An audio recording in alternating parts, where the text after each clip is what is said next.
Isn't he Mexican? Colombian. He calls himself American. What is this? Anchor Baby.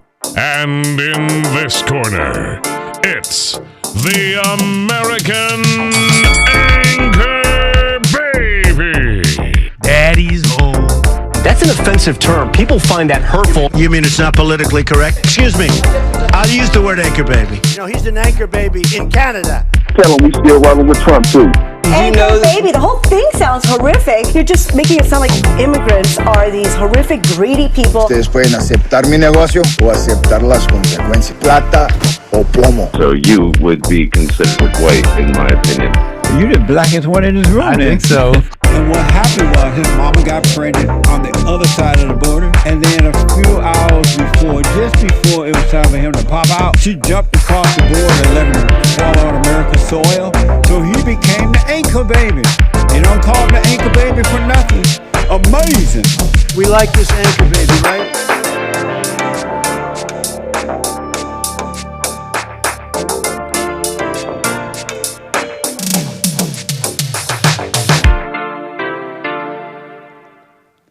What's up, everybody? Welcome. Thanks for tuning in to my show. I'm the American Anchor Baby. It's a pleasure to have you all here.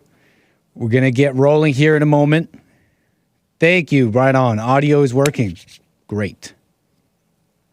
Great stuff. So, yes, I'm the American Anchor Baby. Thanks for joining in. We're going to get into a couple things today.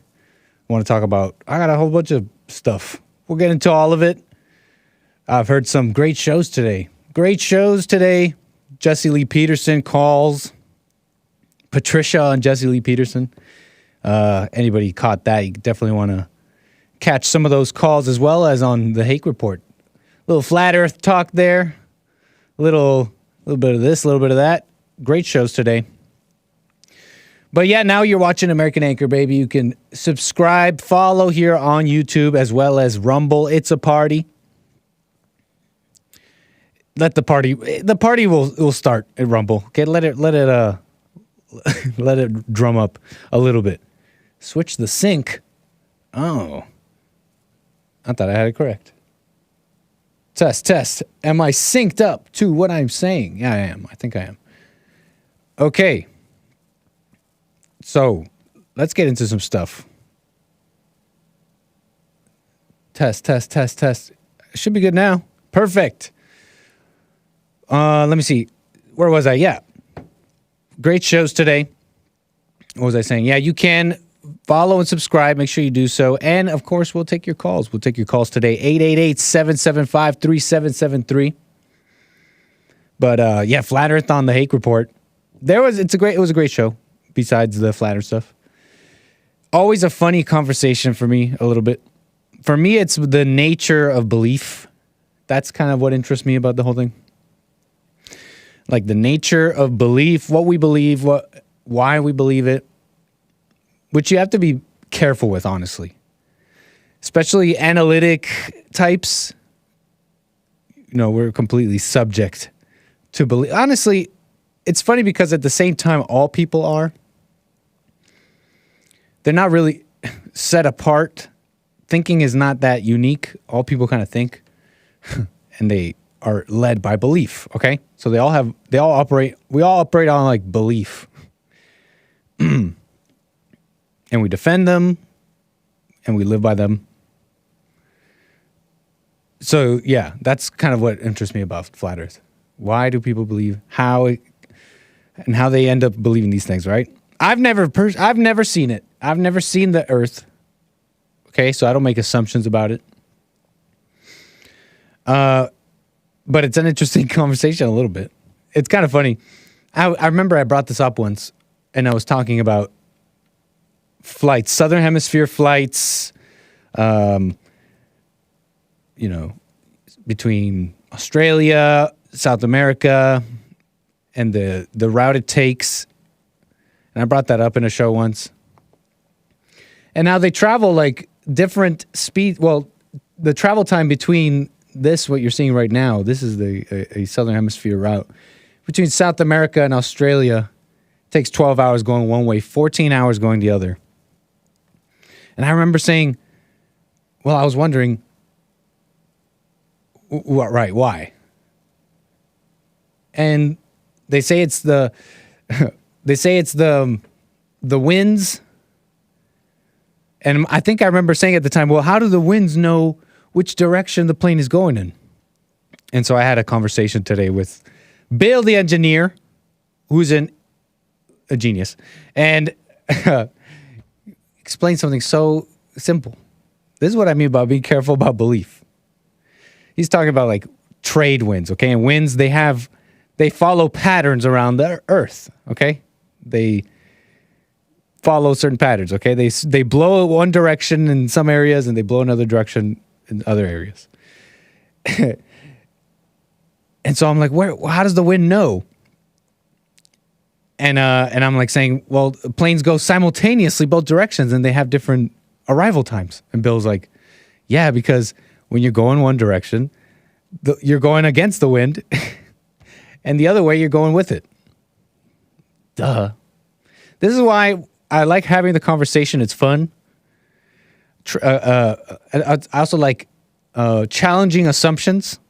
But if people ask me, is it flat or round? I tell them, my friend Bill tells me it's round. And if he says it's round,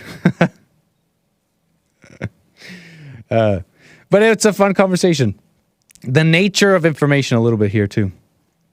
Also, God and science exist. Like, they can exist together. We don't have to trip. Because someone on the Hague Report, this is also what kind of interested me and what brought me to this, was someone said that the globe model brought us transgenderism. The globe model and everything, right? That belief, what? Globe model brought us transgenderism. Like, what interesting statement. And how? What makes information, what gives a color to information? What gives it an identity? And I'm open to this conversation. I don't really know. What gives it a color? You know what I mean? The globe earth model brought us transgenderism. And so there's been like talk lately about the source of ideologies and the stuff we're seeing. Conversations. Democracy was a conversation on Sunday. What was it? Did we have it? Do we have it? And why is it? Why are we losing it? And who is doing it? Who's pushing the trans agenda? The color of information. And there was that talk recently. It was Matt Walsh, and the German Nazi scientists behind the trans agenda. And he named names. Name them. And there's the people that are mad at Walsh saying, you're not being honest. Those were Jewish people. And so they think that information's color is Jewish. And so the globe model brings us this. How? Maybe I'm just ignorant, okay? I'm open. The globe model promotes a cosmic mistake and teaches a message of insignificance. But what about all the... I see you, Troy. Thanks for the chat there. And I've heard this, is it fair to say, accusation before? But what about the people who believe in God and science? They say their belief in God is not hindered, marred. You can make a judgment on how pure or true it is, and that's a different conversation. You might want to examine yourself. But their belief in God isn't hindered by the shape of the earth. They see the cosmos and the stars as the beauty, the resplendent beauty. I don't know why I'm talking like that, but the beauty of the natural world that God made. Evolution being a function, a faculty of the universe that God had put in place. They're not hindered by it. But okay, some people say, well, yeah, maybe some, but the vast majority, they see the globe stuff, they see the science stuff and the alien stuff, and they're like, okay, no, this Christianity stuff is dumb. Maybe. Maybe. Because a lot of those people who say well, it's flat, and I know God exists, and I'm not being deceived, they don't really believe in God. And those people who see God in the beauty and the stars, they don't believe in God either. So what the heck do you know? Anyways, what the heck do I know? I know about this a little bit. And this topic here is everyone bringing up, where is it coming from? The nature of information. Who started it? Who started it? There's been other people chiming in. Jordan Peterson is one. Do you know about, Jordan Peterson? Jordan Peterson, and, well, he chimed in on the Prussian question. Ooh, the Prussian question. Very controversial. The PQ. He named them in the PQ, the Prussian question.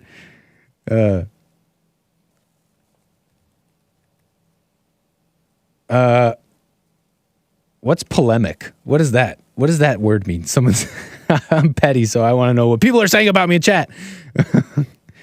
Niggas polemic. Let me move on. Where was I? Yes, Jordan Peterson in the Prussian question. Ooh, Jordan, here comes the Waterworks Peterson, Mr. Mad being a savage in the chat.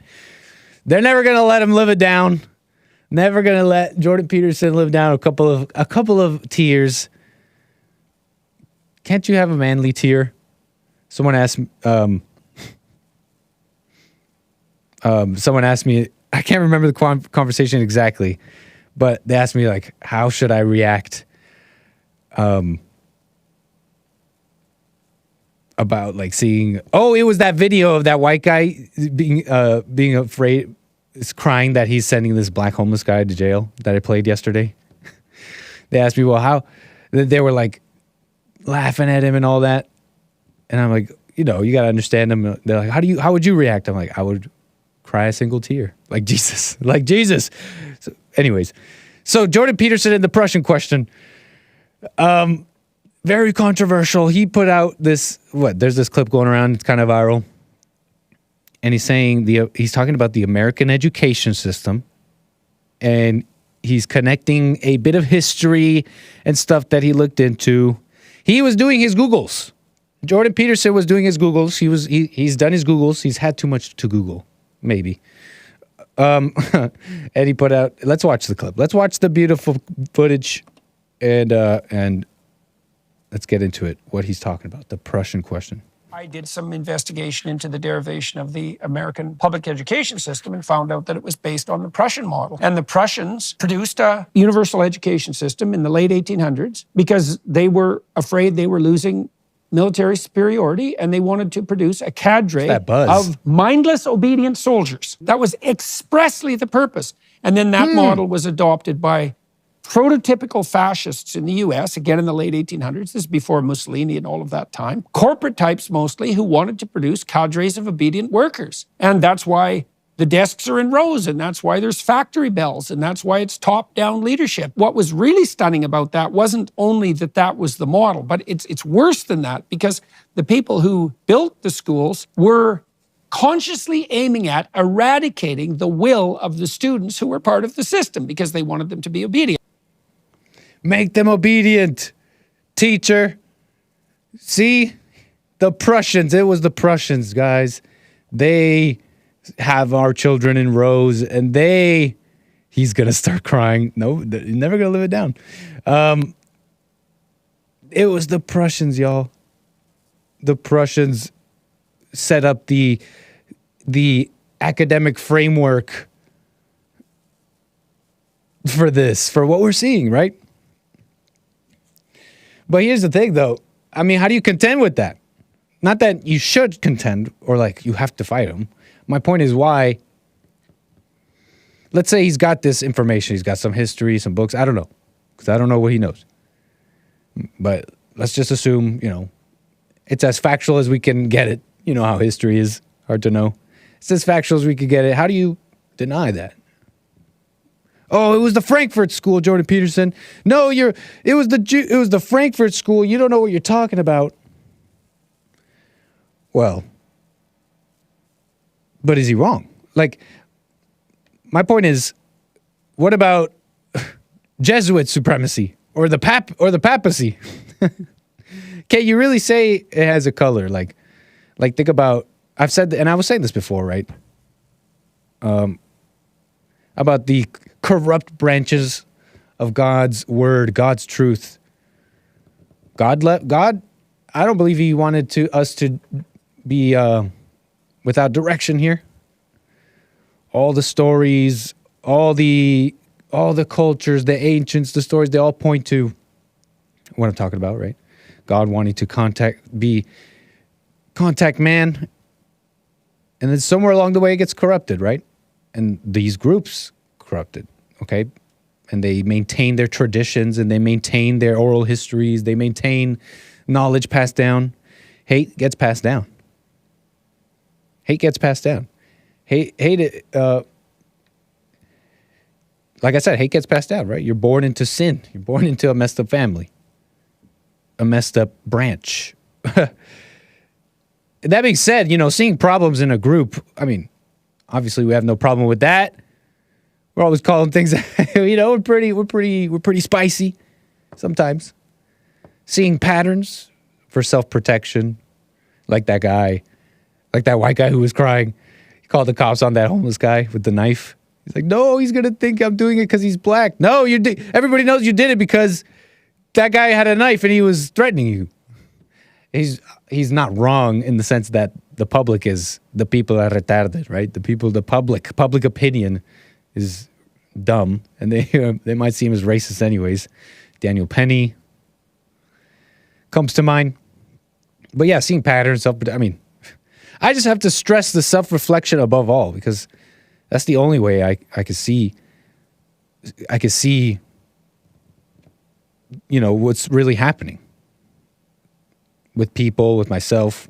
What I learned about the JQ, the PQ, the Prussian question, the JQ, any Q.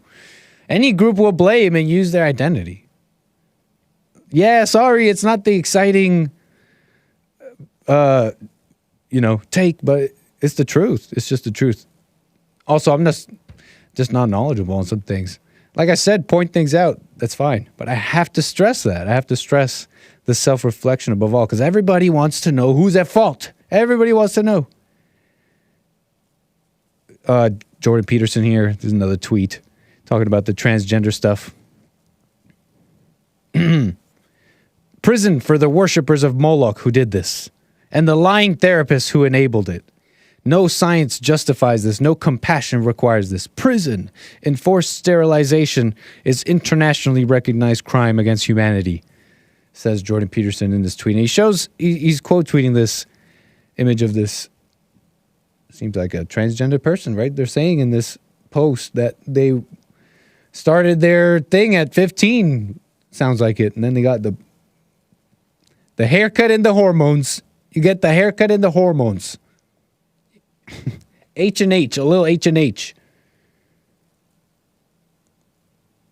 Okay, and then you're a lady. A little H&H and you're a lady. That's all you need. We all know it's ridiculous, but everybody wants to know who's at fault.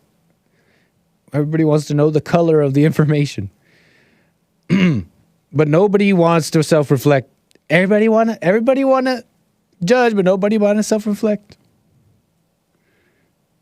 Just kind of what I'm seeing here, because if you have that same kind of accusation to like, let's say, Jewish intellectuals in America, would you say the same to the Prussian question? I mean, are there any Prussians today? I don't know. I don't think so. I don't think there's any Prussians today, Jordan Peterson. But I'm interested in like the nature of information here. It's kind of interesting to me. What else here? But yeah, not the kids. Where was it?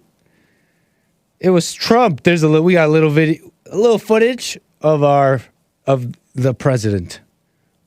Of course, the greatest. It was Trump talking about this very thing, child sexual mutilation. But not the kids, you say.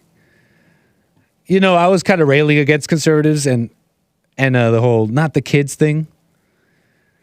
Because, I make that's kind of like a halfway rejection of the trans agenda. But it's true though, right? Not the kids. Can we agree? Is it fair? Is it fair to say a law prohibiting child sexual mutilation in all 50 states? Trump says he will do should he become president. What's going on? Oh, I'm sorry. You guys scared me. I had the crew coming in. They're like, I thought something was wrong. But yeah, anyways, Trump talking about child sexual mutilation. He's talking about the transgender surgeries and banning it in all 50 states. And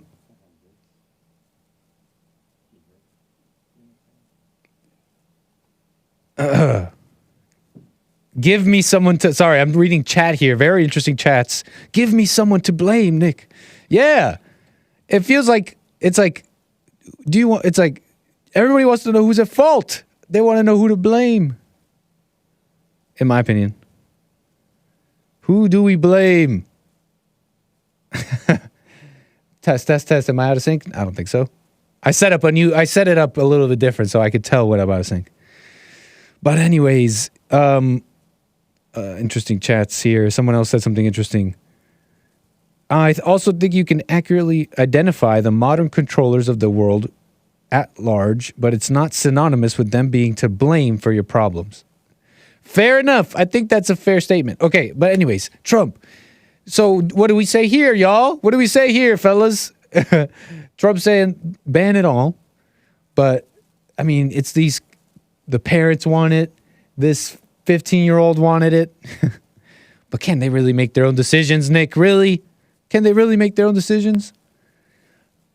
The thing is with children, and it's kind of gray area once they get in those teens, they're a little bit more aware of what's wrong and all that. It's just not... But the thing is they're very...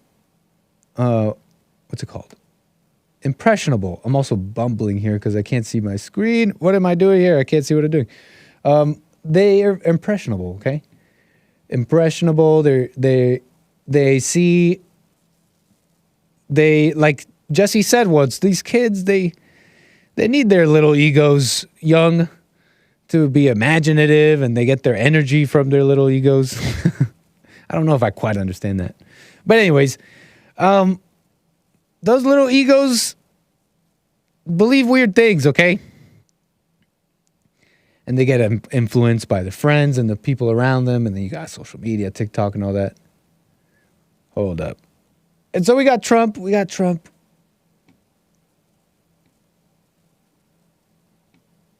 Hold up. We got Trump. Right. Come on, video. Elon Musk. Why are you doing this? Why are you doing this to me, Elon Musk? Come on. I will immediately sign a new executive order to cut federal funding for any school pushing critical race theory, transgender insanity, and other inappropriate racial, sexual, or political content on our children. As I said, I will keep men out of women's sports, and I will sign a law prohibiting child sexual mutilation in all 50 states. Can you believe it? Can you believe it, America? This is where we are, America. Can you believe it? Can you believe it? Oh, Bernie Mac. Did you see that, America? You know, I was talking about democracy and all that too the other day. That doesn't sound very democratic, Mr. Trump. But, you know, like I was saying about democracy, the people aren't going to wake up. Maybe sometimes they need a loving oppression. Okay, you want to go, you know, ruin your life in certain ways, fine. But there's like medical. You want to what's it called? Force the medical system to agree with insanity and lies. Force schools to teach lies. That's a whole different deal here. I don't know. We might need the oppressive love of a Christian man like Trump. You know what I'm saying? They don't know any better. But I don't know. Anyways. Color, where was I? Trump. The color of information. I recently did a thing on jazz too. I was doing this thing on jazz. People were arguing. They're arguing over who gets the credit in jazz. Is it black people? Is it white people? That's a black thing. Everybody knows jazz is black. Everybody knows rock came from blues, and that's black. And everybody knows that all you white people in the world enjoys the entertainment and creativity of the colored folks, of the blacks and their music and creations and art. I'm still off? It's more than 300 seconds. Test. I'm on the, like, I should be, oh. Test. Okay, see, that looks off to me still. La. They both look off, Bill. My audio looks off on both shots. The sync. But you guys seem to be fine with it. You guys seem to be chilling. Anyways, that'll be nice for post-editing. Okay, where was I? Rumble. Hey, I see you guys. Calling in 888-775-3773. I'll get to you. I see the super chats. I'll get to those as well. I don't know if we can fix it though. But I don't know if you could see how people are saying my voice is off, that I'm not synced. But I'm on this shot and it looks synced. It looks a little off. But when I go to the Wirecast shot, it's also off. Test. All right. I'm in the correct one, I think. Cool. Anyways, so where was I? Oh yeah, jazz. Color of music. People are mad about that. Oh, who gets the credit? Who's at fault? Who gets the credit? And I did this thing on jazz and how it really is almost,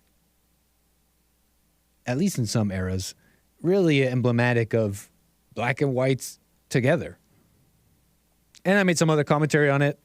And really, if you think, honestly, I could, in my opinion, I concluded that if you have to come up with a, it was blacks who made jazz or it was whites and you just are closed-minded like that, it has to be a race, at least in this topic, then I don't know, it's very shallow kind of view of it. About jazz, right? Who owns it? The nature of information. But I was thinking about this, I mentioned this jazz guy the other day.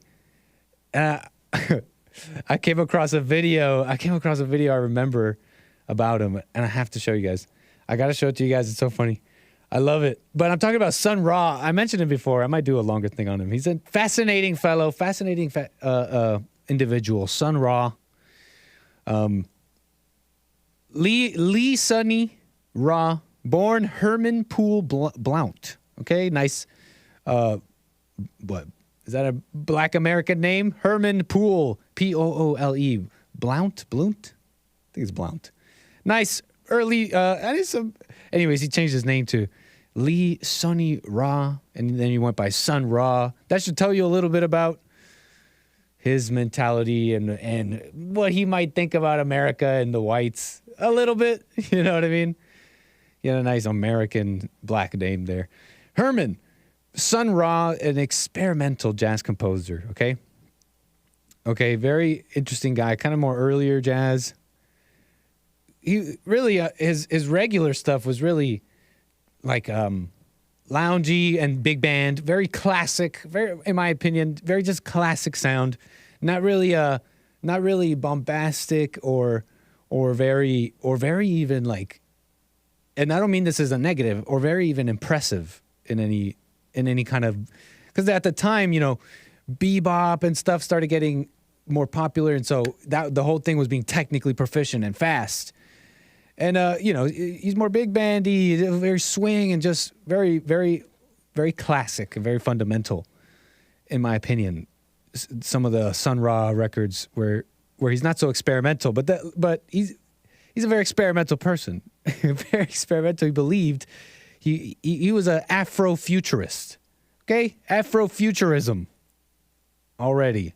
It's a little already. That has so many connotations. It's a cultural aesthetic, according to Wikipedia, a philosophy of science, a history that explores the intersection of the African diaspora with science and technology. Sun Ra had some interesting beliefs. Born and raised in Alabama, definitely went a totally different. Also born in a lot earlier than Jesse Lee Peterson, but went a different route in life. Chicago jazz scene. He basically thought he was an alien, okay, from Saturn, okay, on a mission, okay, with his ideology to preach peace. Okay, he was a very interesting fellow. Afrofuturist. Hold on. I remember coming. It was my guitar jazz teacher who got me, who showed him to me. Showed me this clip from Spaces the Place. Okay. And it was about Sun Ra and his orchestra, the arc, not orchestra, like an arc, space arc. This guy was out there. And let me see if I can play you some stuff or something here. Larger than life, a little bit.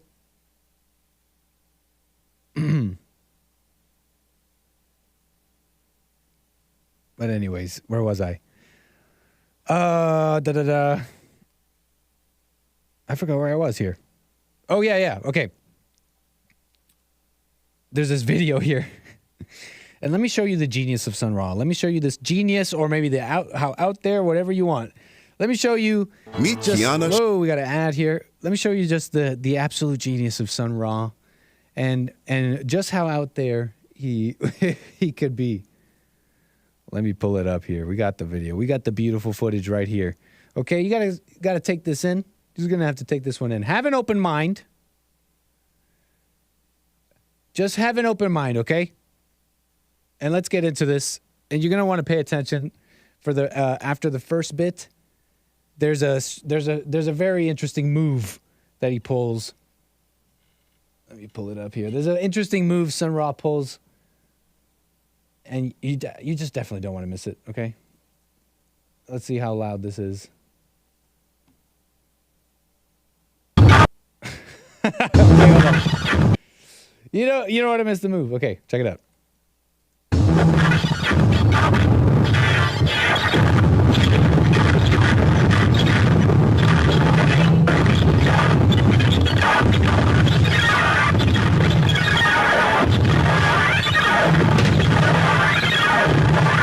It's coming out.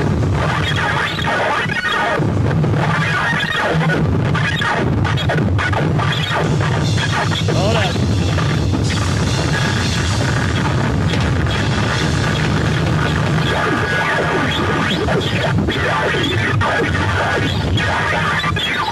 And then he gets a breath of creative spurt. The spin move, ladies and gentlemen. And the crowd goes wild to the spin move.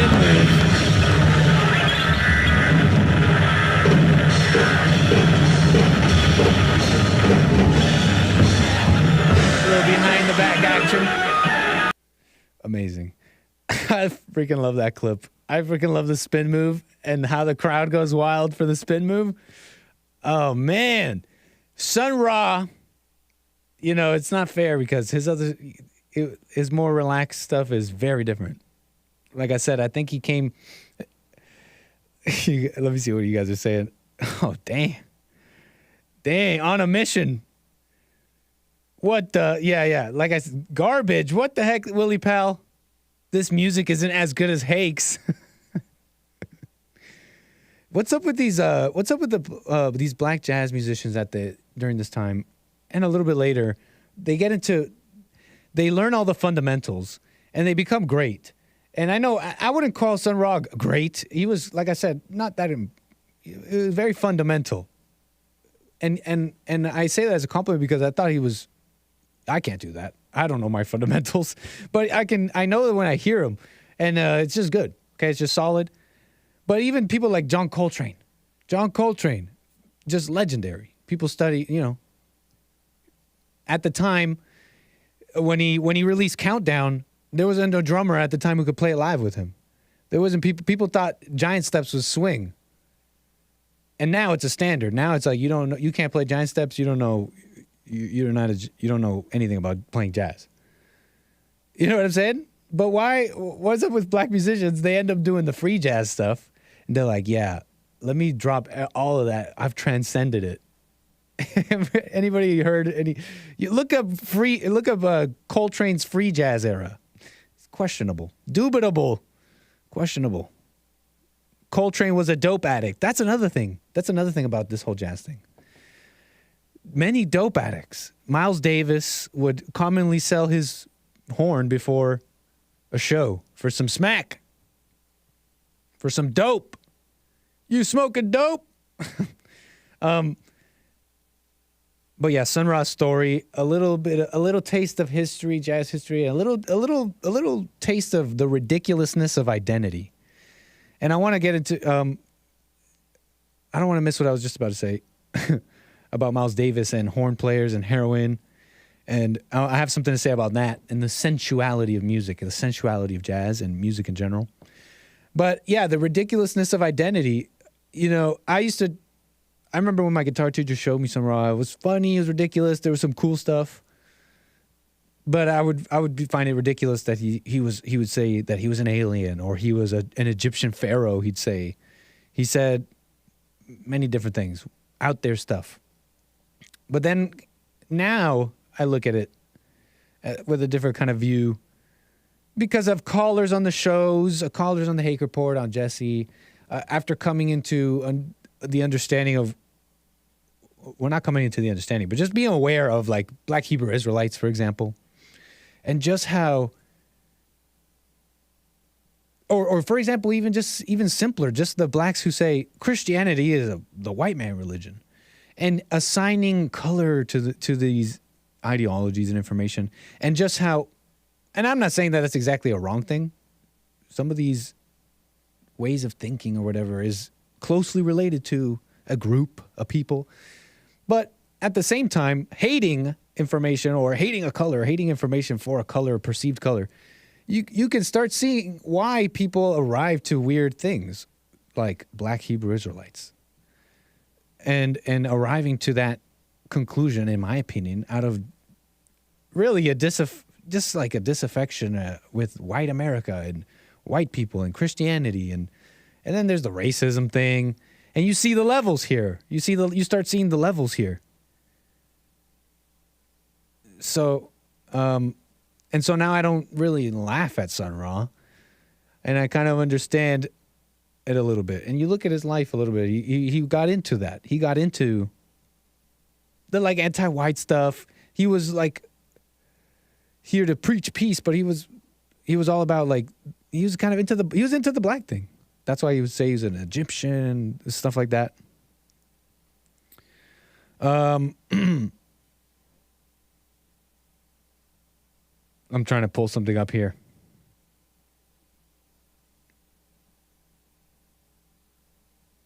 Yeah. He identified very closely with the struggle. And it's always, we were talking about the struggle. You could drop the struggle. You could really drop the struggle. The racial struggle. You could drop the struggle. But he was identified with it. And so I don't really laugh. I kind of understand. You even hear Jesse talk about it, coming to LA and believing the race hustlers, believing them. The ridiculousness of identity. So I don't really laugh, I'm like thankful actually. He's another thing too. I'm like thankful. I talk about black people and stuff. But I'm like in a way thankful too, because they've like watching them, understanding myself, like seeing the plight, the condition of the black family and black people. It gave me insights into myself, and so I'm thankful for that. Because I had like for example, I have a pretty decent mom. She was a nice mom. You know how that is. Nice lady. But listening to calls, how Jesse spoke about the black community and what's happening with black people, I saw that it's happening to all people. And I saw exactly how it's happening, had happened, is happening, whatever, in my life, my family and all that. So I appreciate them because we have to overcome this, identities, all that, right? Okay, I got something else for you. Oh, yeah, and about jazz. This is total freestyle segment, too, like jazz. I like totally respect people who stopped listening to music, you know? Because there's a time you like pick it up. Anybody have this? I feel like a lot of people go through it. I wonder if everybody does. Maybe not everybody, but I feel like a lot of people growing up, there's a moment where they discover music. And it's not just, oh, what my cousins listen to, or I don't know what my dad used to listen to or whatever. But you discover music and you're like, whoa, I'm underground. I know what's, dang, this is good. What are you listening to? Yes, Gunner says, I still like music. But somewhere along the way, people kind of stop listening to music. And by that, I mean, they just stop listening to new stuff, you know, and stop like caring so much. And then when they listen to music, it's more like, oh yeah, I remember that. I used to like that. And it still kind of rocks. It's still kind of funny or nostalgic or whatever. I honestly respect people that just stop listening to music. And they have their library, you know? And it's like, it shows a maturity, because it's an immaturity, let's be real. Music. And I can't say I keep up with music anymore like that. But I never really have. I had like a phase where I liked like underground stuff. And then I got, you know, I was trying to be cooler maybe. But I've always been more, for me, it's the sounds and the way it's built and the composition. It's a more engineering thing for me. Or like a sport. Music is more like a sport or engineering for me. I would hear licks and lines. I'm like, okay, let me do it slow and let me make it faster and faster. And like, now look at what I could do. Kind of a show off. I was kind of a show off growing up. Maybe also why I like getting into skateboarding. Maybe still a show off. But I respect people who kind of stopped, kind of mature, kind of drop it. Because there's this sensual nature to music. There's a sensuality that is big in men. Oh yeah, I keep turning into the mic and covering my face. But there's a sensuality is growing. Sensuality. Okay, I want to talk about that a little bit. And why the jazz greats fell into what commonly be junkies and heroin addicts. But before I forgot to say thanks to the super chats. Thank you so much for the support. It's a party on Rumble. Base Nation, Mildew Grew, Hake Report, Base Nation with the super chat there, Rumble rant there. Thank you. Says Nick speaking directly from the spirit, so his body don't animate correctly. What the? Yeah, my spirit is talking faster than my physical self right now. That's why I don't know if I'm still out of sync, but if I'm still out of sync, my heart is speaking faster than my body can react. So you know it's true. You know it's honest. You're hearing it first before you see my lips say it. Sync is good. Nice. Okay. But where was I? Yes, these jazz greats. Miles Davis would commonly sell his horn before a show. He was a trumpet. I remember I had a friend, I was talking about jazz, and my friend said, oh, so junkie music. Okay, you like junkie music. Which is a funny accusation. It's funny because it's kind of true. There's a sensuality to some jazz, to a lot of it. Some of it's more like cerebral, but I would say even there's a sensuality to all music. But anyways, so these jazz greats, it would sell their horn. Was Coltrane a dope addict for real? He was not. He was the one that wasn't. Or was he the one? Oh, yeah. Even Coltrane. Yeah, Coltrane was a heroin addict as well. He then found God. That's his story a little bit. His story is interesting. John Coltrane, he too was a heroin addict. And then he wrote, he tried to overcome. God was a part of his life for a long time, but it became a deeper thing for him when he was dealing with his heroin addiction, and he released the record A Love Supreme. A Love Supreme, very interesting. Kind of more, not so experimental, but there's it was still fundamental, yet very experimental, very weird.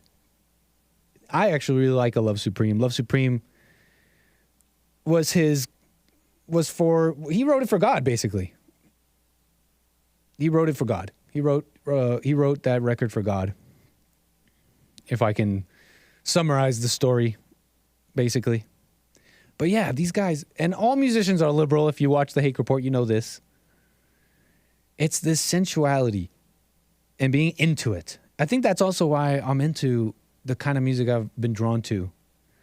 The e-piano, ethereal sounds, synth. I really like a lot of music. Like, I'm into a lot of stuff for the sport of it. But that's partly, I think, why I was so drawn to that kind of sound. Because of being into the sensual, being into your feelings. And, you know, a lot of guys are turning into that. Their fashion, the way they speak, their fashion, the way they act around women, the way they act. They act, how do I describe it? They even have a term for it. They act hot. It's almost even gross to say that. But they act hot like a woman. Some of you might understand what I'm saying here. But there's like a female hotness to, like, I don't know, like the current male fashion, I don't know, zeitgeist. Just kind of my opinion, kind of what I'm seeing. Coltrane's Blue Train was sober, huh? Thanks, Joss fan. So, where was I? This is getting weird. Yeah, maybe because I'm saying sensual too much. Stop saying sensual. But there's a grossness to it. There's a grossness, like connection there. And it's connected to sex, and it's connected to just how into women men are. Which brings me to this. Let me segue into this.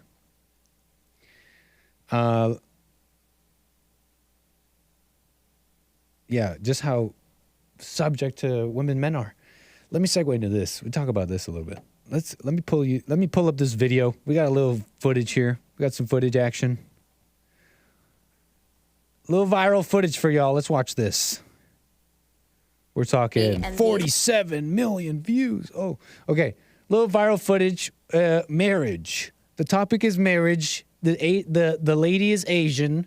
The format is TikTok, and she is speaking to the public. Let us watch this beautiful footage. Hold on. Let me pull it up. Put it there. I keep making the same mistake with my computer here. We shall figure out, we shall overcome, and we shall figure out how to do this nice and smooth. But check it out. Here's the video. Last year I turned 40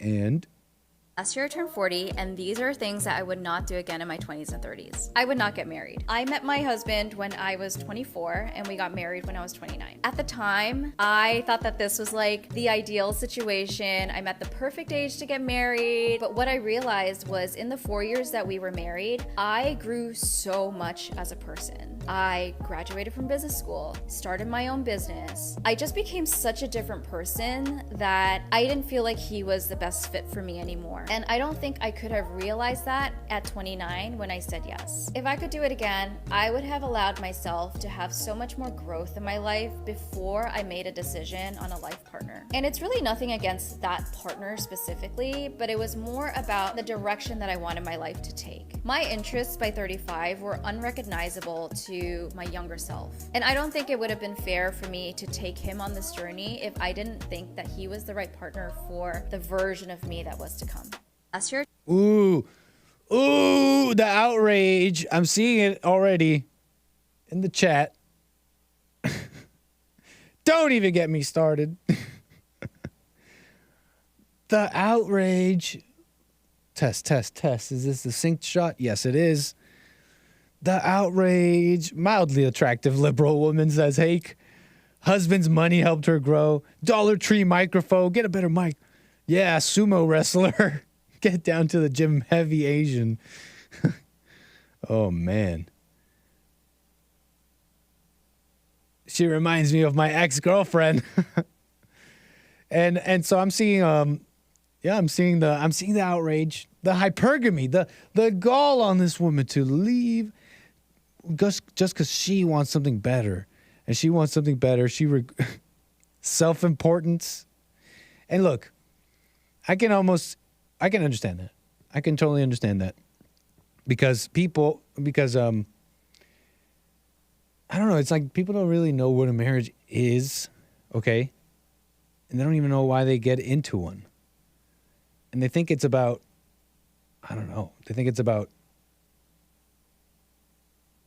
having a certain image, looking a certain way.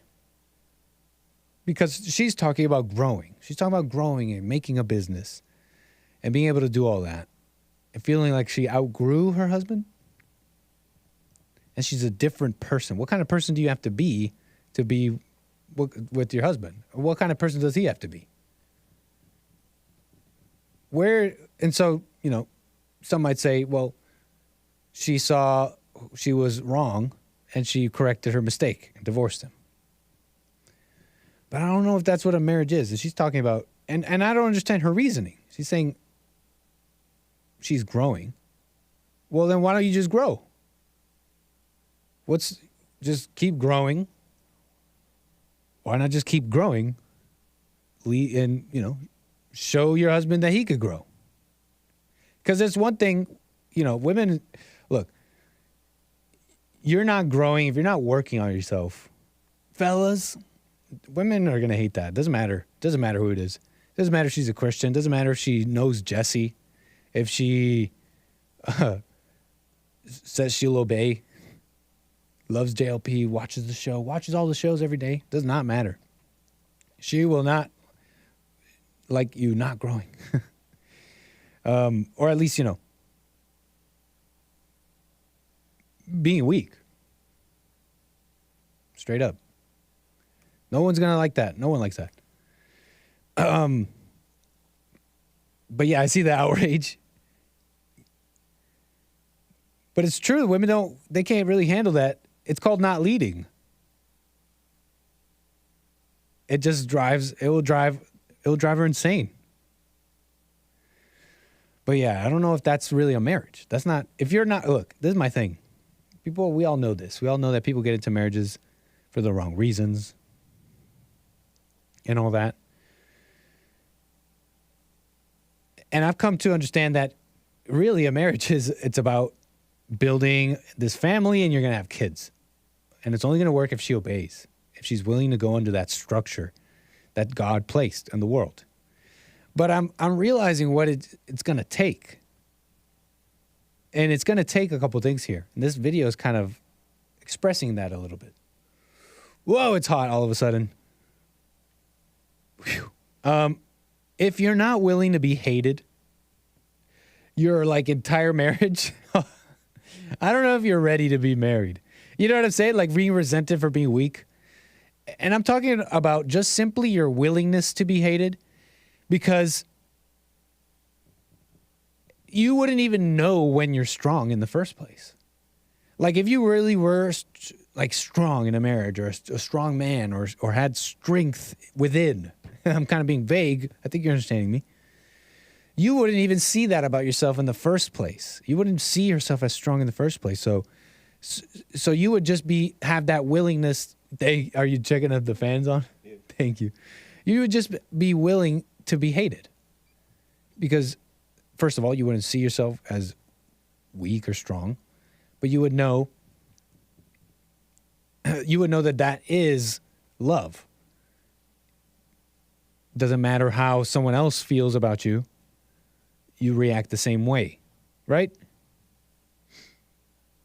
So it almost seems like you have to have this willingness to be hated. And if also, for the women, you have to be willing to obey despite whatever you believe about men, about manhood, about what's right. Doesn't matter what show you watch, if you listening to Jesse, or this or that Christian or conservative show. Doesn't matter what show you're listening to. You got to be willing to obey despite whatever you think about that. You married him.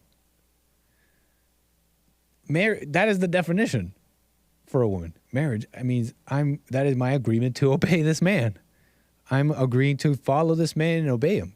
And we're going to build a family. We're going to have some kids. Okay? Are you willing to be hated? At least willing to, right? At least willing to show up to work with a good attitude. Doesn't mean it's going to happen, but I mean, it just might. It just might.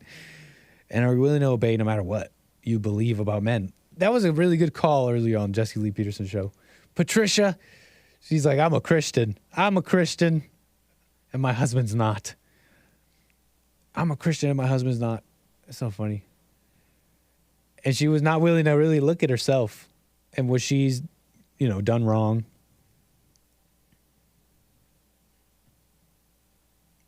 So you definitely got to podcast that. Check it out.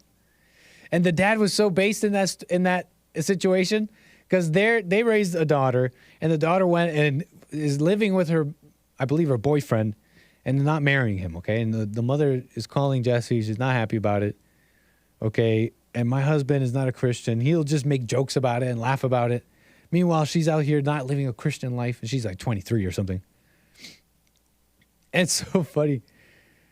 It's so funny. It reminds me of like it reminds me of a Bernie Mac scene from the Bernie Mac show, and he's talking about not wanting his one of the young ladies that he's raising in the show to have relations with her boyfriend, okay, before marriage, and not be a hoe, not go out there and be a hoe, basically. Is that rude? Is that like not YouTube friendly? Is that spicy? Hoe. That hoe over there. But he makes the funniest joke because he's like, no, I don't want her to be a hoe like yo mama. It's like, yeah, a lot of these people are judgmental, but they got into this stuff when they were young, and they marry, they get married and they make kids, but and these men, their wives or whatever, you could say they're slutty. Something slutty about the whole scenario. And then they make kids, and then they're like, you can't do that. I find that funny. Little Nick just barely discovered Bernie Mac. I'm telling you, I'm the blackest one here. It's a friend of mine watching it, and so I watch it with him. It's pretty good. Anyways, the outrage, the gall on this woman to just leave him because he's not growing. You married him, lady. But men, we really do have to work on ourselves. Because you leave these women in this exasperated state. It's like, they're like, no one's leading. What are we going to do? And they don't even understand, really, why they're exasperated. Anyways, there's this person. There's this individual. You know who Adam 22 is? Adam 22, he's got the coolest podcast in the world. I think that's what they called it, right? Is it the coolest podcast? He's a podcaster. He's the host of No Jumper. Okay, I'm sure many of you are aware of this podcast. No Jumper is a very, you could say maybe ghetto. They have all these rappers on, and it's all like drama, and it's like drama this and stripper that and porn star this, and he'll have porn stars on and all this, but it's sometimes quite fascinating content, to be fair. He'll have all sorts of people on sometimes. Destiny. We gotta get Jesse on No Jumper. Jesse Lee Peterson on No Jumper. He's at Destiny. Like, he has different people. It could be quite interesting, but also quite degenerate. As the rap world and all that kind of world is, it's quite degenerate. And so, Adam 22. I seen him on Instagram, okay? I saw him on Instagram. I mean, not Instagram, on Twitter, okay? I got my ear to the Twitters. I'm always, paying attention. And he's saying he got married. And he put this out there, okay? He got married to some woman named Lena. Adam 22, look, I wish you well in your marriage, sir, and all that. But the thing is, I'm wondering, I have a question. Live right. They're allowed to make their own mistakes. You can't tell them how to live. You can't tell them to believe the truth, force them to believe the truth. That's all true, right? You can't tell them But at the same time,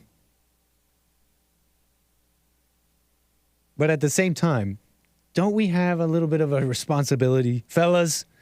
Fellas, don't we have a bit of a responsibility? If you don't know who I'm talking about, I briefly described him. Adam 22 married this woman who is basically, I don't know how else you could see her, as a adult film star. And honestly, he is too, if I'm understanding this correctly. And they are totally fine with, he's totally fine with him, with her, with his wife, his now wife. Dirty video female, exactly. Hake. This dirty video female of a wife, his wife now, is out there filming scenes with other men. And that's just a thing. That's just, he's totally okay with it. And like I just got finished saying, we all get into dirty things. You can't judge. You know, your mama might have been a hoe too. Oh, oops. Is that a little rude? But at the same time, don't we have a responsibility, fellas? Like, okay, fine. You want to do what you want to do, Mary and all that. But do you understand what you're doing here, Adam 22? Do you understand the example you're setting for the world, for other females out there? Being a dirty video female usually would preclude you from having a husband, ever. What sounds disrespectful and vicious? Oh, the hoe thing? Maybe I'm being disrespectful and vicious, maybe.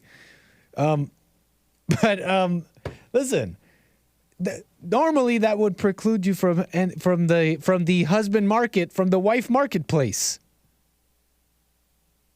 Okay? iDubbbz married one too. And look, I understand people get into things and you can repent. That's fine. But you know, they seem to be totally fine with their lifestyle. And that's fine too. People are allowed to be wrong. But we're not living in a vacuum. Things things push and pull. They affect each other.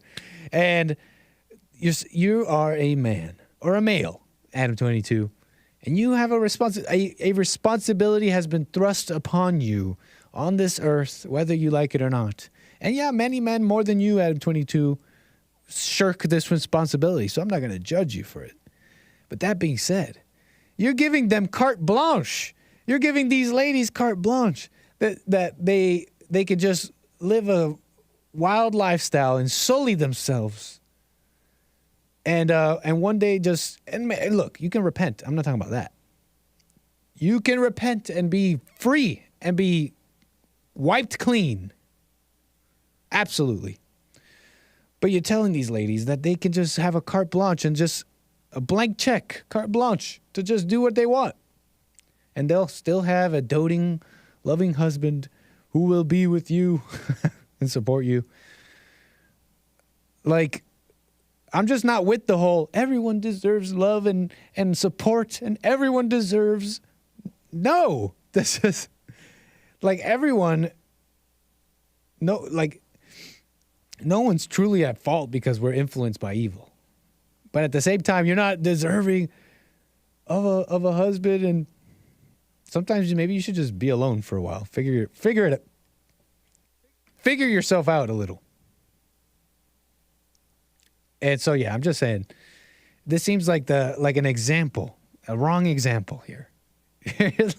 That used to be a filter. That used to be a little bit of a filter, okay? Being a hoe, okay. Well, now you just gave up. You just turned off pretty much every man from ever wanting to marry you. And that used to be a filter, at least a little bit. A great filter. Keeping ladies. There are some kinds of filth that you can't clean off, Nick, says Doom Jesus. Are you sure about that?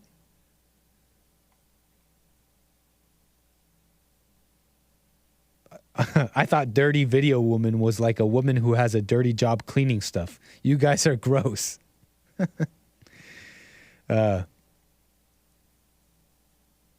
What are you guys saying in the chat? What are you guys saying in the chat? You guys follow me, though? That used to be a little bit a law of the land of sorts. It used to keep them in check a little bit. And you go around marrying them as nicely as you may get along, Adam 22. I don't know. It's a bad example. Okay. They need to know better than that. That there's no prize at the end. There's no prize at the end of all that hoeing around.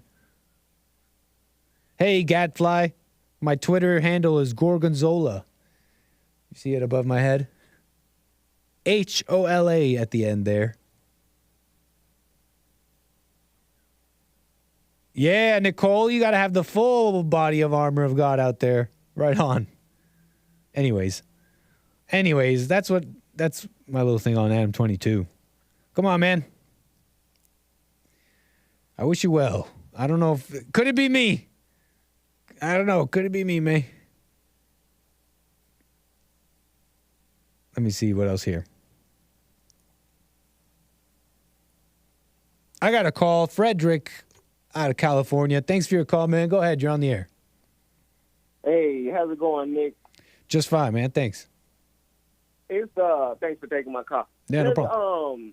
I think it's so crazy that like the West created this and it's getting paid. Like you can't lie to the people when you say there's nothing at the end of the road with her hoeing when they're getting rich with it. Can you say that one more time for me? It's like they're getting rich off of Adam letting her sleep with whoever. You're saying women are letting her sleep with. Yeah, it's not. It's like even it's like Sodom and Gomorrah, right? Okay. So if we out here and this is Sodom and Gomorrah, and you got pimps and you got these streetwalkers, what's the difference of marrying your bottom if she's already out there making you money and letting you do what you want to do? Okay. Usually no one buys the cow if you're getting the milk for free.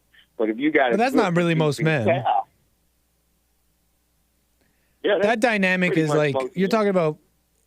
Okay, yeah, that's fair. I see what you're saying. Like even in general, besides the actual streetwalkers and pimps, that dynamic is seen in media, selling sex. Oh, is that what you're kind of getting at? Yeah. And that influence and money and wealth and power you get from that. Why would you want to go back to a traditional marriage kind of worldview when you're getting all that? I think is that what you're saying? Yeah, true. That's what I'm saying. Gotcha. I see. It's like they promote that on YouTube. I seen people saying the same thing Destiny says, but since he's by and goes the craziest ways, like there's little spots that evil and devilish that if you promote that, YouTube will promote your algorithm straight to the top, and that's all you'll see. Ooh, conspiratorial. You know what I mean? No, but I think I know what you mean. One way you see that is like anger, hate, like that kind of stuff is clickbait, like that kind of stuff gets promoted. Sex. Yeah, because it's not like big only time. seen in America. But why do you think that is though? Like you think that it's totally you think it really is a totally what's it called? It's just in a vacuum. The people pushing that, they're just pushing it and people are clicking. You don't think there's a kind of a two-way street there? I mean, it's a greed for money. And people will do anything. A lot of people will sell their souls for money, and that's what they're doing. Other countries watch United States YouTube because it's so risque or abstract in these little Scandinavian countries that they don't ever see anything, and they saying, "Oh, United States are ruining our country with their Western ways." But even in the West, we still, some of us call it degenerate. We don't majority promote it. But the algorithms on YouTube. I think there may very well be, and I think we've even seen examples of actual degeneracy and stuff being pushed for evil reasons that are justified in dumb ways. But I think what you're describing is a little bit more general. That's just the general kind of. That's just the nature of sensational stuff. The world is a sick place. The world. Look how much implosion exploded in search queries. Everybody wants to know just exactly how those submarine people got crushed. Exactly what kind of. Well, I don't want y'all to be crying like I'm Moses when we've been here captive and I'm hollering, let my people go. I don't want my people to be a part of this system. You understand? Fair. We need our own land, our own, like, get us away. We feel like we're, like, when they did the plague in the Bible, the first plague. But even your people is the same thing. You say it's your people, whatever. But you're saying your people, the same thing that we're talking about right now even applies there.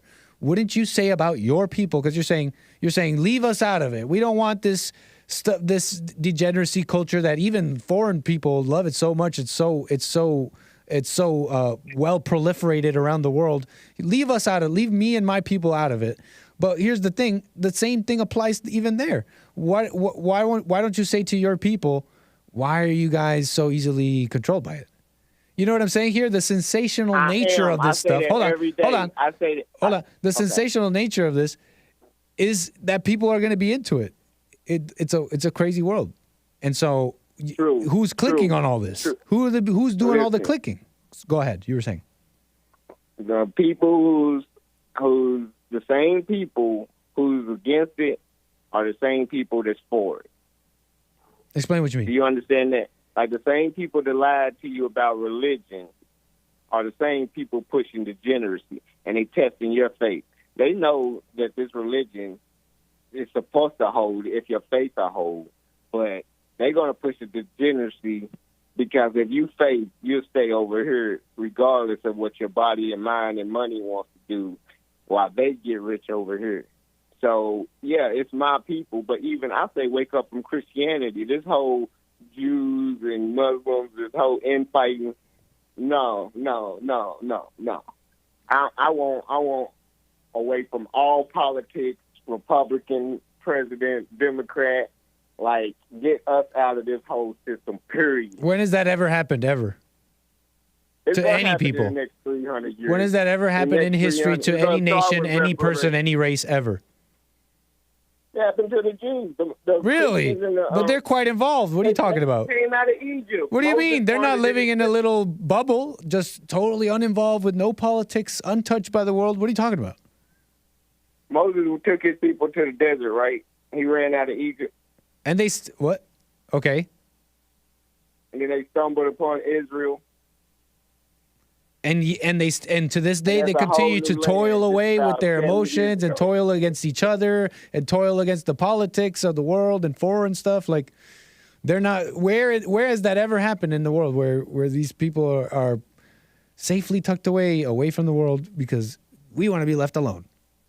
You're talking about a fantasy that you want for blacks. Why not just look at your own situation and start where you are, drop the struggle and build yourself up? You can't because you're in this system. You're always in this system. You're going to be trespassing. You go find some land and try to build a cabin on anybody's property. You're trespassing.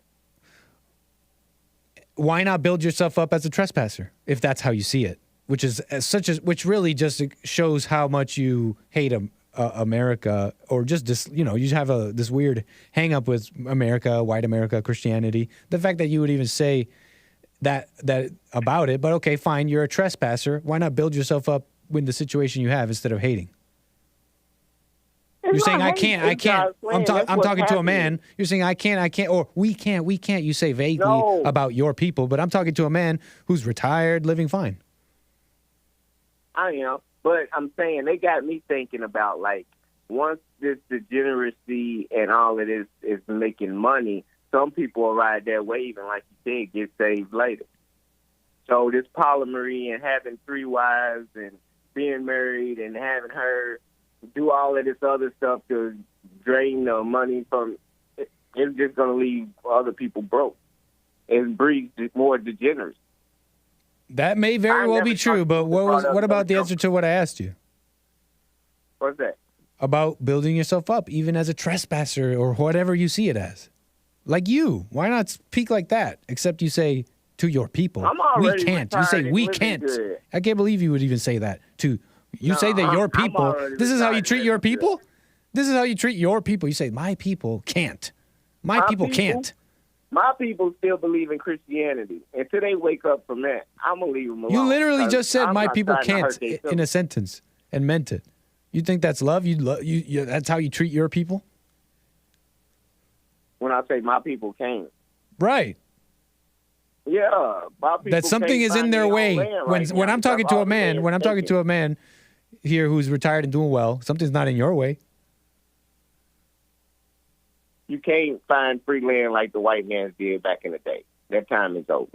Well, I'm not talking about getting free land or going tit for tat. I'm not talking about going tit for tat. You got this, I want that. I'm not talking about that. We're already assuming in your worldview in this situation that you're not getting that. And whatever, you see it as an injustice. But even in that injustice, why not have love and overcome that?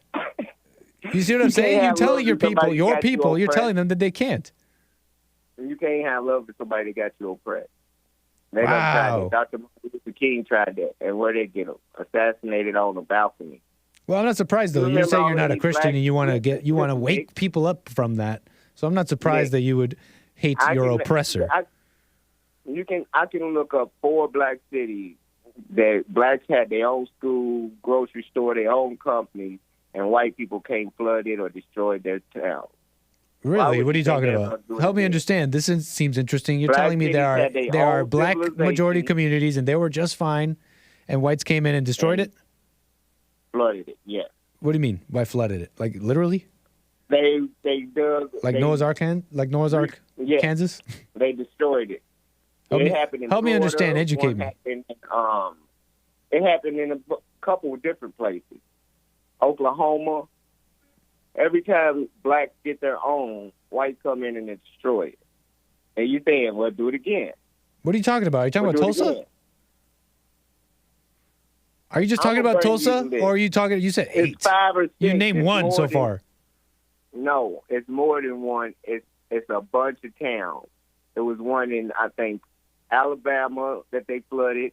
I think there was one in Florida. And when you say flooded, you mean literally with water? Yeah, literally destroyed the city with water. Okay, go on. Why did they do that? Saying, yeah, because they was racist. That's why they did Really? it. Yes. So they just flooded the city. Said, we don't like these blacks. We don't like these blacks. And you know what blacks can't do? They can't swim. So you're telling me that's what they did? They doing too good on their own. Let's go down and mess them up. That's what they did.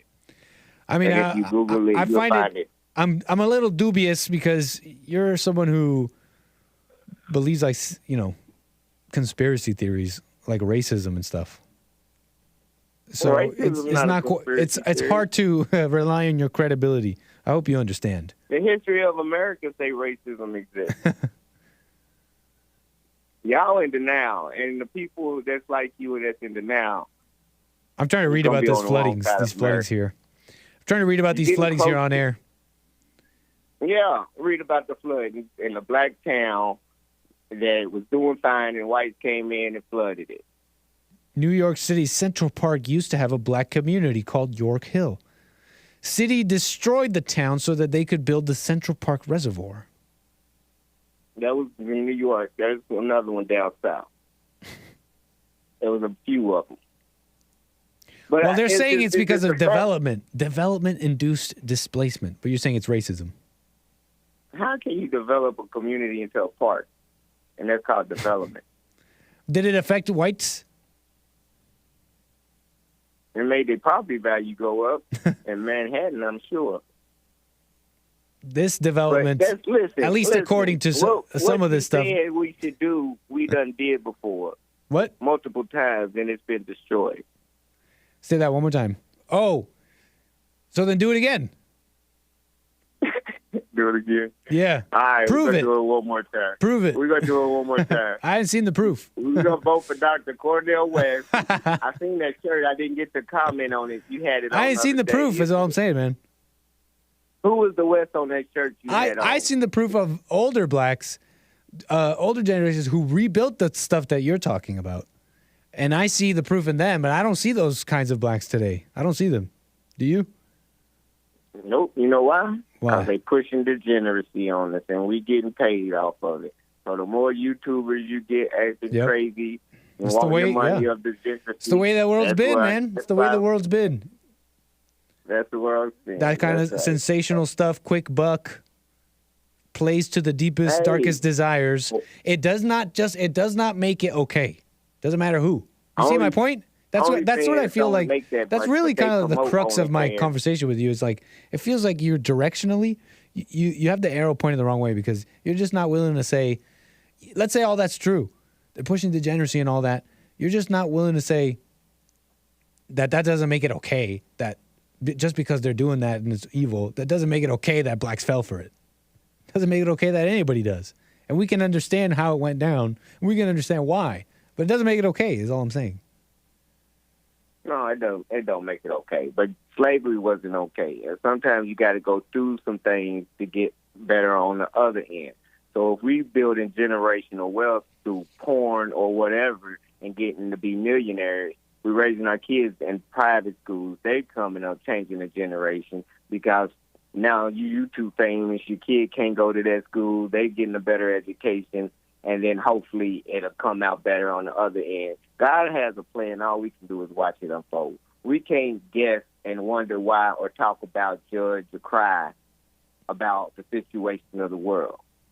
All we can do is keep dropping little seeds in people's minds. That's why I call in to try to change their perspective and look at the world different to be like, hey, love everybody. But you don't really have this unique perspective like you'd think you do, although we agree on a bit. Yeah, we agree on a lot, I think. There's a lot you vaguely makes sense. Yeah, vaguely a lot of the time. There's a lot of times where you vaguely make sense, but I'm just saying it's not that unique what you're talking about. These pharaohs coming back is hating Christianity unique. And hating whites. These pharaohs that's coming not back that new. Is very unique. You're not that fresh. Okay, like Sun Ra. Sun Ra's fresh. Now that's fresh. He was on it early. He should have spoke more about the pharaohs and who we were as a people. I don't think he did enough because I don't know nothing about it. But right. I seen one of his songs after you told me to look him up the other day. He came out in 1976. That was the year I was born. Oh, there you go. Wow.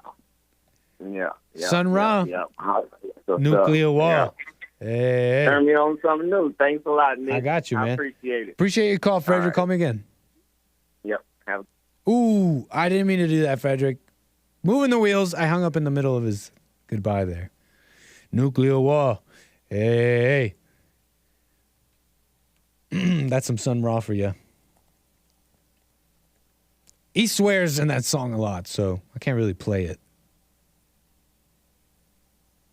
Plus, I want to keep these American Anchor Baby episodes monetized.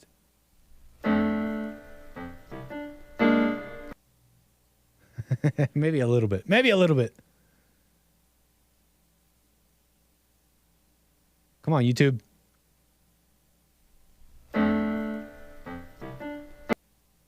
Oh, really? Let's move on. Okay, what do we got next? What do we got next?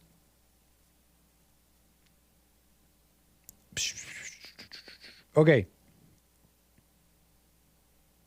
DeSantis versus the Anchor Babies. Oh, man, what do we got? What do we got next? We got a couple things we can get into. DeSantis versus the Anchor Babies. Old murders. The Central Park 5 come up. Ooh.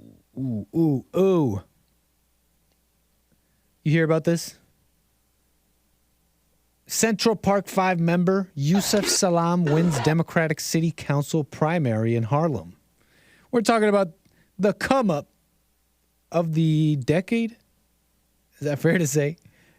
Decade? No, not decade. We got a big come up. What's chat saying? What are y'all saying? Okay. You may know about this a little bit. You may know about this a little bit. Yusuf Salam, inspirational speaker and prison abolitionist, who at age 14 was one of the 5 teenage boys wrongly convicted and sentenced to prison in the Central Park jogger case. You know about this? You know about this? Dang.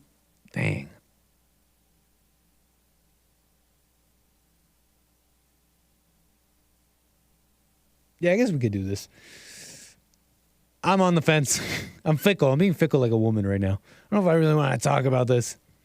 The Central Park. Okay, I want to talk about this.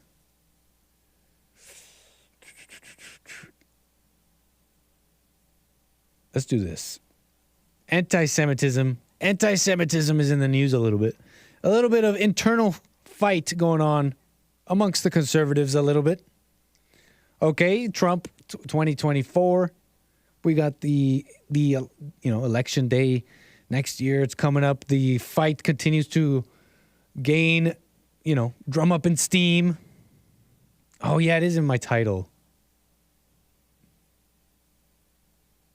Well, now it's not. Now it's not in my titles. How about that? How about that? So yeah, anti-Semitism. And you know about this. Trump versus DeSantis. That's the big talk. We all know that's the showdown. At least what it's kind of looking like now. It's not Cornel West. That's not the showdown. Is anybody thinking that's a serious showdown? No, right? Well, it might end up being Cornel West versus Trump. What, is it going to be Biden? Who's going to be on the Democrat side? Who knows? RFK Jr. maybe? RFK Jr. Will RFK Jr. debate Biden? Are we going to see a RFK Jr. and Biden debate? Don't hold your tongue. Don't hold your breath. Don't hold your breath. But the showdown's DeSantis v. Trump. And there's been people who are critical of Trump, and I personally appreciate, criticism. I appreciate having a foil when talking about topics and all this, all these commentators on politics and all these debates that are happening. It's nice to have a foil, something to criticize and have you challenge your what you believe, what you think, and all that. And so there are challengers of Trump's 2024 run. There are people who believe he shouldn't be president 2024. He's compromised, or he's a vaccine shill, or this or that. That he picks the wrong people. He hires the wrong people. He's going to let us down, some say. Some of these people say some of these people still support Trump. They just criticize him. That's fair. Some of these have gone all in with DeSantis, okay? Either way, I appreciate the foil, right? I appreciate the challenge to my own beliefs and to the Trump base at large. It's always good, in my opinion.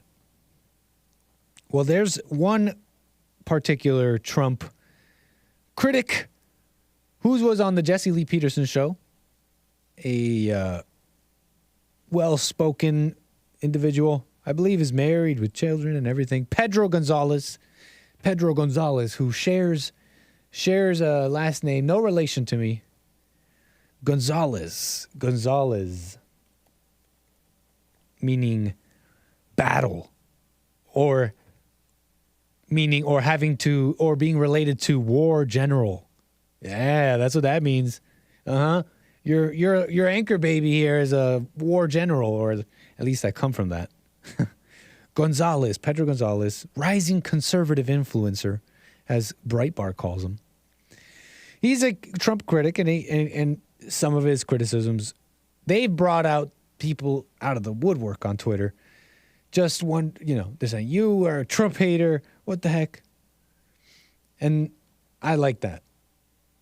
If people are overreacting to stuff, we should be paying attention. What I mean is, if someone is saying something and getting people emotionally riled up, there's something going on there that people should examine themselves about. including our own side, including Trump supporters. If you're getting all emotional over someone's criticism of Trump, that's not normal. That's not natural. That's something you should watch yourself about. And so Pedro Gonzalez here has been very vocal in his criticisms, right? And so something came out recently. Breitbart came out recently with an article. Exclusive, rising conservative influencer Pedro Gonzalez regularly espoused racist and anti-Semitic sentiments in private messages. In this article here from Breitbart. And if you don't know Breitbart started by Andrew Breitbart, a news publication. Is that fair to call it that? Media company. They put out the news, okay? And they're conservatives. They're known, Wikipedia calls them far right. A far right syndicated news, opinion, and commentary website. Founded in mid-2007 by American conservative commentator Andrew Breitbart. Breitbart News has been described as misogynistic, xenophobic, and racist. So that's how you know it's pretty good, right? That's how you know it's good. That's how you know you're getting the right news. Is it racist? Is it xenophobic and anti-Semitic?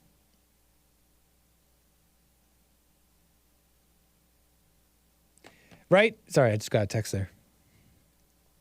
Where was I? Breitbart, based racist Breitbart put out this article, an exclusive on this Pedro Gonzalez, okay? Pedro Gonzalez, rising conservative influencer, editor of Chronicles magazine. Breitbart News reveals after reviewing months worth of his private messages. Breitbart News can reveal that he was sending racist and anti-Semitic messages, after reviewing months worth of his private messages. They're just going over months of his private messages. That's totally normal. If you do your Googles, you'll never find Breitbart. That's funny. Anyways, do your Googles. Have you done your Googles today? So Breitbart was reviewing that's totally normal behavior, reviewing months worth of his private messages.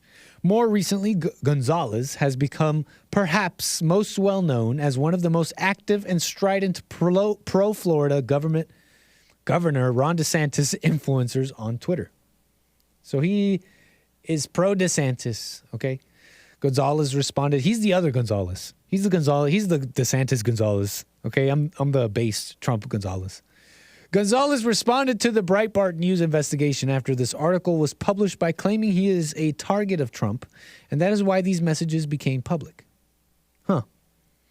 He did not address any of the content of the messages, but did admit that they were from a different dumb season of my life. And so what did he say? What's so bad and racist and anti-Semitic? What's so bad here? The DeSantis campaign and DeSantis himself remain silent at this moment. The pro-DeSantis super PAC Never Back Down, however, called Gonzalez's statement as exposed in this article inexcusable and made clear that Never Back Down has no relationship to him. So they're totally, the DeSantis, at least the super PAC, they're distancing themselves from this racist anti-Semite. I mean, not very based at all. But what did he say? What's the big deal?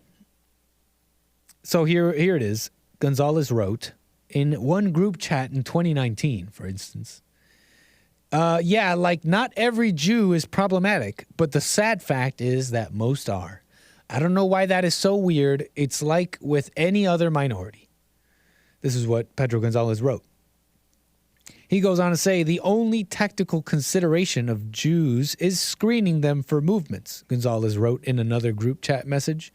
But that is not something for open discussion. Jeez, what does that mean? The only tactical is screening them for movements. I'm not quite sure what that means. He goes on to say, these are the racist, anti-Semitic messages that Breitbart scoured months for. The only tactic, I am at the point where I can respect Jews as individuals and like them as individuals, but as a group, I see them as problematic, Gonzalez said. That Gonzalez. I swear, the ADL, that's a different Gonzalez, I swear. Gonzalez said in another message. In another message, he writes, I used to be like that, where I tried to ignore how subversive these people are. I am at the point, oh yeah, I already read that. I'm at the point where I can respect blah, blah, blah. Hold on. And so this is what Breitbart spent months scouring for. But why? What's the scoop here? He's this commentator. He's on Twitter. He's a journalist, edits Chronicles magazine. Is this just to try and take down an anti-Trump person? I've seen some people cheer this on. They say, right on, Breitbart, get him. This guy's an anti-Trump guy. This guy's an anti-Trump guy. He's lying about, being woke about the Jewish question. And here he is, all into it, lying about it. And he's all in with the DeSantis camp. And the DeSantis camp, they believe in anti-Semitism. And they want to distance themselves from anti-Semites. And so those are the accusations. But like I said, a foil is, there's nothing wrong. Having a critic who is well-spoken and all that, like Pedro Gonzalez, is it's useful. It might temper the MAGA crowd, who are themselves subject to emotion, anger, being fooled.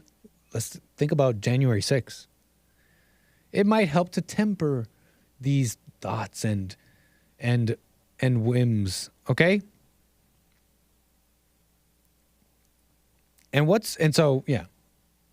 So maybe that's the motivation from Breitbart.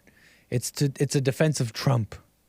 But I don't know if that's necessary. Like, I don't know if Trump would even want that. I'd like to know. I wonder. Because Trump attacks. He fights back, right? Someone says, he likes to let the people know why he's fighting. He'll attack someone because he even said himself, the people should know. The people should know about this or that injustice or whatever that's going on, and that's wrong. And I attack them so that my voters and my people know. They know what's going on. They deserve that much. But I wonder I would like to know what he thinks, if he would need someone to shut down a critic. Because talking about Pedro Gonzalez's old anti-Semitic racist messages is not at all a response to any of his anti-Trump criticism. It's not a proper response. It's just an attack on him. How is that conservative, Breitbart? How is that Christian? I don't know if Breitbart's Christian. But how is that like an American thing, What happened to freedom of expression, freedom of the free speech? And I wonder if Pedro Gonzalez has apologized for old messages like this. I read in this article from Breitbart that he said that it was from a dumber time. If that's true, where's the forgiveness? It's from a dumber season. When you said dumb thing, he doesn't believe that anymore. And you can make your conclusions where you want. You want to judge the man. You want to pretend you could his heart and what he's thinking and say, yeah, that guy's lying. He totally is woke about the Jews and he doesn't want to say it. That could be true, but hey, you want to make that judgment? Hey, that's on you. But and what's even the big deal of what he's saying here? What's even so bad about what he's saying here? Oh, racist and anti-Semitic. He's noticing patterns in a group. Noticing, he's a pattern noticer. Pattern noticers, those aren't very well liked nowadays. Here's some more juicy anti-Semitic texts from Pedro Gonzalez. Minorities like me see America for what it is, a country built by whites that can only survive if whites survive. Based, and it is my job to make whites wake up. Based? I mean, White History Month is coming up, right, Pedro Gonzalez? I hope you'll be celebrating White History Month Very nice, very nice. Because if they don't, we are all effed, especially people like me. TFW, the feeling when you realize whites are the only hope non-whites have of living civilized lives. But whites themselves are too cucked to preserve their own civilizations. What's even so controversial about what he's saying here? That Breitbart has to go get him. Get him.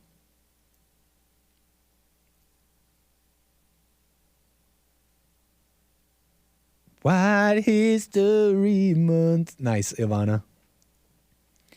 What's so bad about what he's even saying? I'm trying to read some more here. Anyways, this is the conservative movement attacking Pedro Gonzalez over this? Doesn't quite make sense.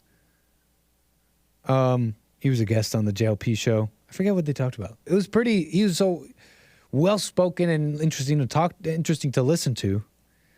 Why wouldn't you want, he's been on multiple times. That's true. Why wouldn't you want someone like him as a foil?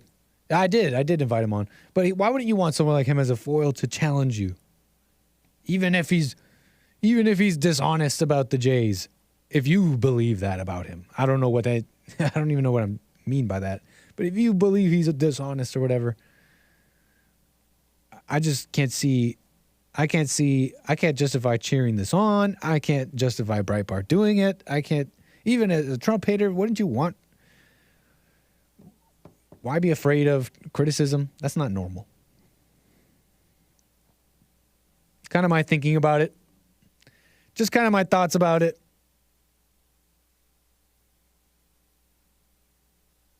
Oh, is that who exposed him? Hake is saying in the chat, Matthew Boyle. Oh yeah, I guess Matthew Boyle is this is the author of the article. Hake says the guy who exposed him, Matthew Boyle, looks part Mexican too. He looks a little funny. Let's see if I can pull him up. Funny. He looks funny. Funny looking. Okay, that's not the joke, is it? That's not how you say that. You look pretty ugly. What is it? I forget how you say that. The classic little joke we said as school children. This is Matthew Boyle, if you're interested. This individual. This is the guy. This is the face of hard-hitting, exposing conservatism. This is the face of hard-hitting stories on what's going on, what you need to know ideologically with the party. Look at this racist. Okay, whatever. Whatever, dude. Let's move on. Wow, is it really that time? Is it really 1:49? Time is flying. I didn't even notice the time go on so fast. Okay, what else do I got here? What else do I got for y'all? Amazing. Funny looking. Yeah, that's what it was. What's up, Triple T? Nice to see you in the chat there. Kevin Howe, Doom Jesus, Carver, Raymond. Pleasure having you all here. That's cool. What shall we do now? I mean, that's it, right? I was going to get into this impeach Garland stuff. Okay, wait, hold on. Maybe I can still. Maybe I can still. Let's do. You know what? I'm going to do DeSantis anchor babies anyways. We're talking about DeSantis, right? We're talking about DeSantis. Is there anything else about Pedro Gonzalez here? What are you people saying? Anyways, DeSantis here. He's getting... The Overton window has been moved. And DeSantis, this DeSantis clip here is going to prove it. This DeSantis clip is going to prove it. Sorry. Got something in my eye. Okay, so DeSantis is talking about the border. We all know the border's a mess. Okay, cartels. We got cartels. We got anchor babies, unfettered anchor babies, unrelenting stream of anchor babies until there is no America left. And so DeSantis, he made a fiery, sorry, something in my eye. He made a fiery speech about the border the other day. And he well, let's just say he took a note from the great white hope, Mr. Trump himself. Let's be real, DeSantis. He said he will look to end birthright citizenship. This is the Daily Wire article here. It says DeSantis will look to end, maybe, sorta, will try to end birthright citizenship if elected. Yeah, Trump said that already, and he's a little tougher about it. He's like, I will sign an executive order, and I will deport. That's what Trump sounded like. DeSantis says he will look to end, maybe, sorta, if he could, maybe find a way to end birthright citizenship. Anyways, he also made a fiery claim in this video about what you should do to some of these border wall crossers and border wall cutters. Because, yeah, there are people who are cutting the steel of the border wall and trying to infiltrate the country. He's crying and he's pretending it's something in... yeah, it's just something in my eye. Just seeing these anchor babies, how they're treating these anchor babies. I suddenly feel emotional. Here's DeSantis, okay? And he's saying no excuses. Secure our border wall. Build the wall. Stop the invasion, okay? He's taking the mic, being a boss, okay? And he I think, may have watched a old town hall panel discussion meeting that Jesse Lee Peterson had here at the Bond headquarters.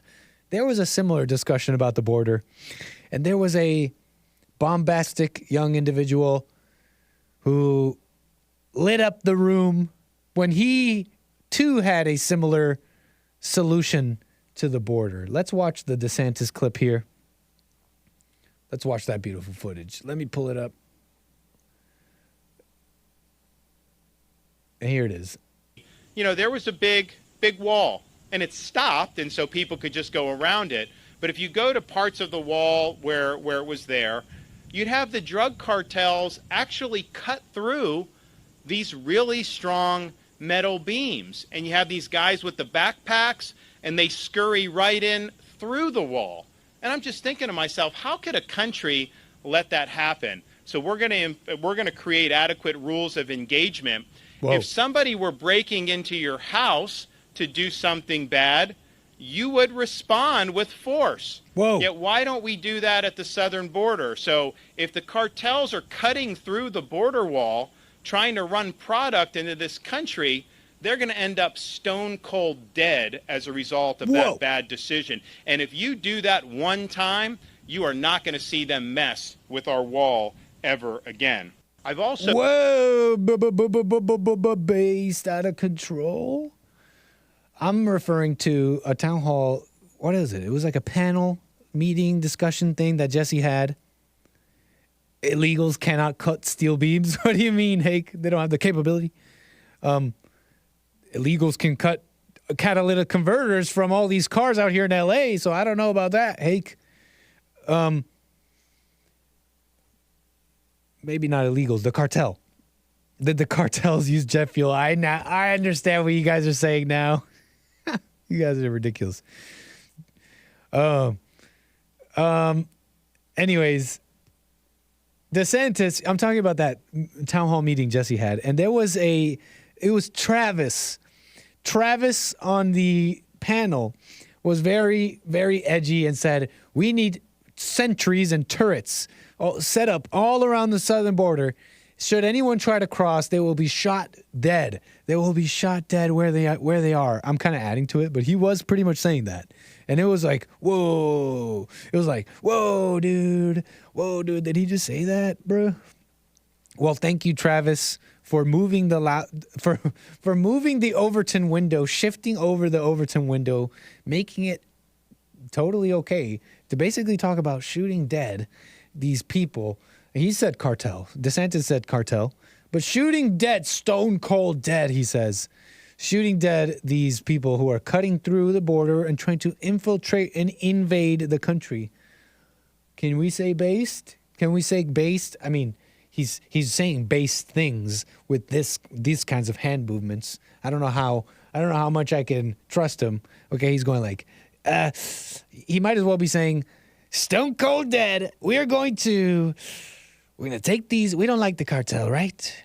And they're going to end up stone cold dead. He might as well be talking like that, in my opinion. That's just my opinion.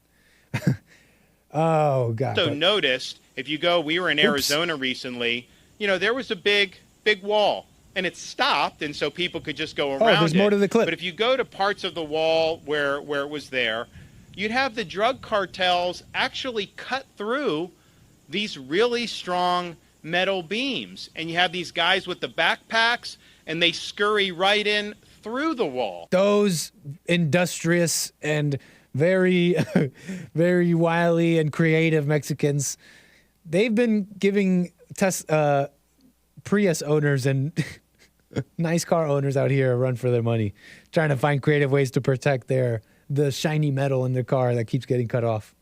And I'm just thinking to myself, how could a country let that happen? So we're gonna create. Did we already see this part? I'm dumb. Adequate rules of engagement. Yeah, we already read this. I'm dumb. Okay, let's move on from this. Is that all I had to say about this? All right, y'all.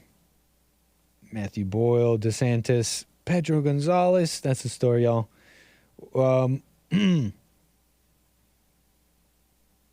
Yeah, I think that's it with DeSantis. I don't want to miss anything here. I know I'll get off the air and I'll be like, oh, dang, I forgot to say that. And it's such a petty, unnecessary thing. It's just let things be. What comes out, be natural. Instead, I'll sit at my computer and be like, oh no, I didn't hit every point I wanted to say. Let's see if I can hit every point with Mark, Los Angeles, California. Thanks for your call here, sir. Go ahead, you're on the air. Yes, sir. Thanks for taking my call, Nick. No problem. My suggestion on the border issue would be a little different than either Trump or DeSantis. I would advocate mining the border. And you said what, the border? Mining, M-I-N-I-N-G, mining. Gotcha. And I would put the mines throughout the entire border. And like there that. would be, I see now. And there would be signs in English and Spanish. I know they're coming from places that don't speak either one of those. Hey, you got to be inclusive. You better make the mine signs in all languages. Well, that might not be practical, but I think they'll get the point. Wait, you don't want flying POC bodies if you can avoid it, right? You don't want it out of you don't want a flying, blown up POC body out of a mistake. Well, no, you want them to at least understand the danger, right? At least. Well, no, but there would be no room for mistakes as long as the signs are posted. Right. And fair warning is given. They would be the ones making the mistake if they get blown up. Furthermore, it would stop the cartels from driving across parts of the border that are unmanned, which is why, from what I understand, which is where they're, going to these desolate areas without a border wall to get their drugs through and whatnot. That would eliminate that. Mm-hmm. And I think it's an excellent idea. That idea was Wait, I must have missed it. 70s. What was the excellent idea about those barren places at the border wall? Well, to mine them. To put mines across Gotcha. the entire border with signage everywhere. But the Mexicans, they're very creative. They're just going to get Rome plows. I think the way it would work is the way it works. They'll just get Rome countries. plows.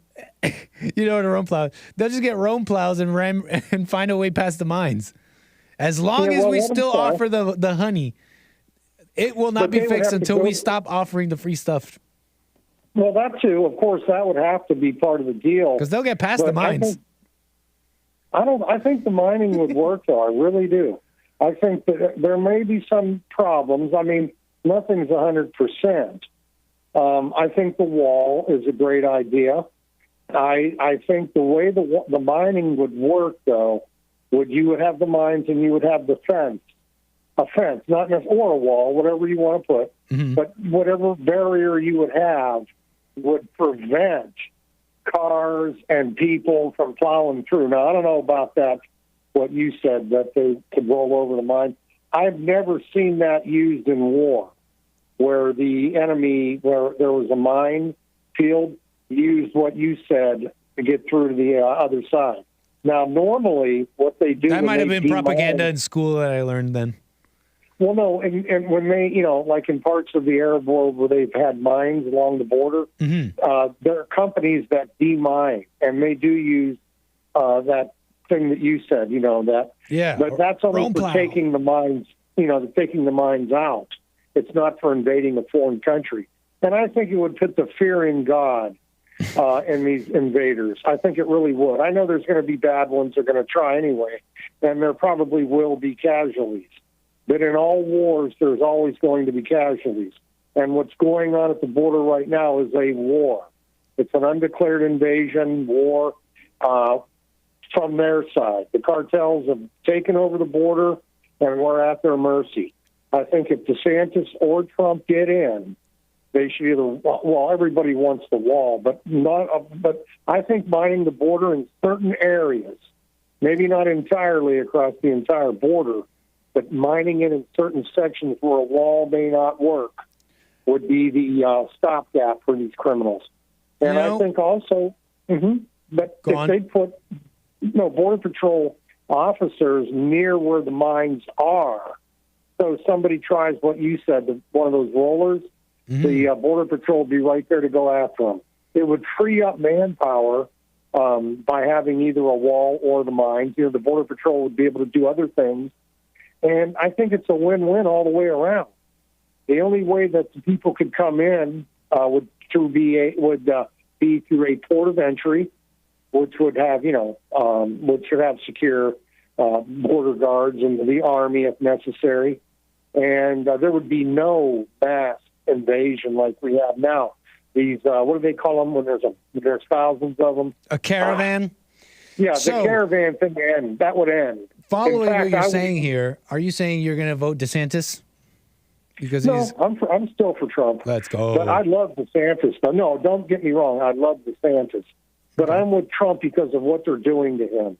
It's because of the persecution on the man. And this is what I wanted to ask you, because you gave me your solution. You said, this is my solution for the border. I'm a little different than what people are saying. I'm thinking we should put mines. Here's the problem. Here's the problem. And I'm not a person who's like squeamish and like, ooh, that's a little mean. No, I'm down. I'm totally okay with stopping criminals, and if they won't listen to reason, you know what I'm saying? But here's the thing. Here's what's missing in what you're saying. That would only work in like that would only work if the situation was, the nation's united, the people want this, the government want what the people want, and the people don't want this invasion, and these people are coming anyways. Looks like we have to defend ourselves. Let's put up armaments. Let's, and in this parallel universe where things are hunky-dory, they've stopped welfare, they've stopped all the incentives for people that want to come here in the first place, the freebies, the chain migration. That would work maybe in your in a fantasy world, but the reality is we have our enemy is within. Our enemy is within the government and within ourselves, our own spirits, all that. But yeah, our enemy is within, and let's say a rogue governor puts up mines. The evil people in this country are going to use that and say, look, these evil people want to blow up these people. We need to let it even more. There is this huge a fissure between what's right and the desires of what it seems like these psychomaniacs that are running the country. So it doesn't quite fit what you're saying.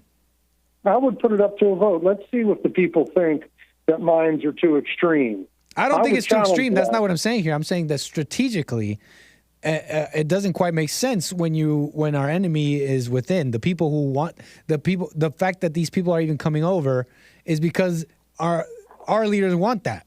It's people here that want that. It's so strategically. You're saying strategically what you're suggesting. It would be only if our enemy was abroad and they won't stop coming. But that's not the case. That's not the case. Okay, you said earlier that if we cut off the benefits, that would stop them. Okay, I don't know if you were here in 1994. We passed Prop 187. Okay. That would have done exactly what you said. It would cut off welfare. It would cut off education and hospitalization, I think, was the third pillar. And it passed overwhelmingly. So it's not, even though a court cut it out, a communist judge, a commissar. Mm-hmm. I call these U.S. federal judges commissars because they're unelected dictators that overrun the will of the voters. Anyway, had Prop 187 passed in 94, we wouldn't have the millions of illegals in this state right now. So what I'm getting at is, if you put these measures to a vote, I am confident that if you put the wall or the mining of the border up to a vote, it would overwhelmingly pass. And you think they would do it?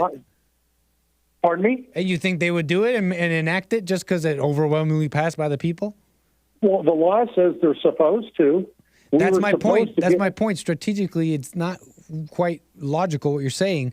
When is that going to happen? So if the majority want it, if the majority want a wall, and we vote that way like we did for 187. We've done that already. The majority voted. People voted for Trump and they wanted the wall. They didn't let him have it. They didn't let us have it. People voted against gay stuff here in California and they didn't listen to that. Like you see what I'm saying here? Courts. Okay, the courts knocked out the gay marriage perversion.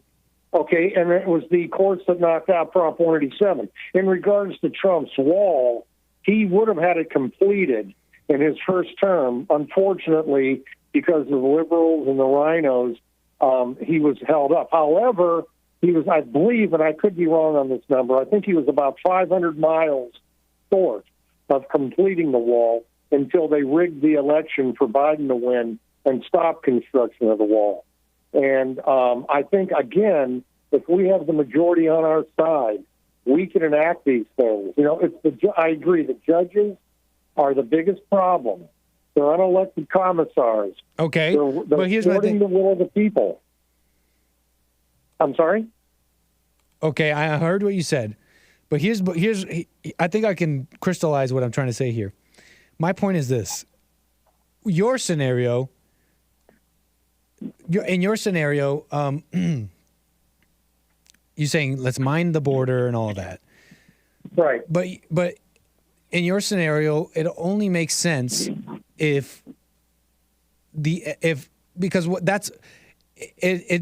only makes sense if we had foreign people that are coming in to the country and the people here don't want that to happen and the government doesn't want that to happen, okay? But that's not what's happening. What's happening is the government wants that to happen, and those people they're wrong for doing it, but they're also giving all these incentives, and you can almost not even blame them, and so your scenario would be an overreaction. It would be a step too far too quick. You would have blown up people when that would still only strategically help our enemies. They would use those deaths to then use it against the conservatives. My point. You see my point here? It's just not strategically viable. Our enemies within. I'll just say that once more. In your first sentence, you said the government and the people don't want it. I disagree strongly. The government may not want it because there's a lot of infiltrators and Democrats in the government, but the people do want it, and that's the proof of that is in the elections that we've had. For example, Prop 187 passed overwhelmingly in a liberal state of California. Now, the government, the state government, not the people, but the government, they fought it. And even though Pete Wilson gave it a half-hearted support, he was a kind of a rhino. Okay. They never enforced it, and they never appealed it to the U.S. Supreme Court, 187, which they would have deemed constitutional. But when lying Schwarzenegger became governor, he promised he would appeal 187. He said he supported it. But, but he was a liar. He's a con man and a fraud. I didn't know this. When he got elected, when Schwarzenegger got elected in 2003, it doesn't matter. He's a scoundrel. No, that doesn't matter. I know that by now. Yeah, but when he got to be governor, one of the only things he said politically was that he supported Prop 187 and that he would appeal it to the U.S. Supreme Court if he became governor. Well, we gave him the governorship, and he never appealed it to the U.S. Supreme Court. At that time, we could have got it. We could have won. We could have won. I didn't know this. The pro-American anti-illegals. We could have won. It's a shame. And this is more to what I'm saying. These people are coming over, and that's an issue. But it's not just that. It doesn't end there. And so, and I'm not saying no border wall. Like, yeah, we need to stop that. But these people are being brought here, and we can probably avoid blowing them up. At least until we get it all figured out. If we were on the same page with the government and we're like, we got to stop all this, then we might have to. It might call. The situation may call for blowing them up. I disavow nobody's blowing up people. Anybody up. They're blowing themselves up. Right. Exactly. But I'm just saying that's not the full story. We're not blowing them up. They're being brought here as well. And who's bringing them? I'm not bringing our government. them. I don't want them. How is the government bringing them here? Well, under by Biden, incentivizing it and then allowing it and then turning a blind eye.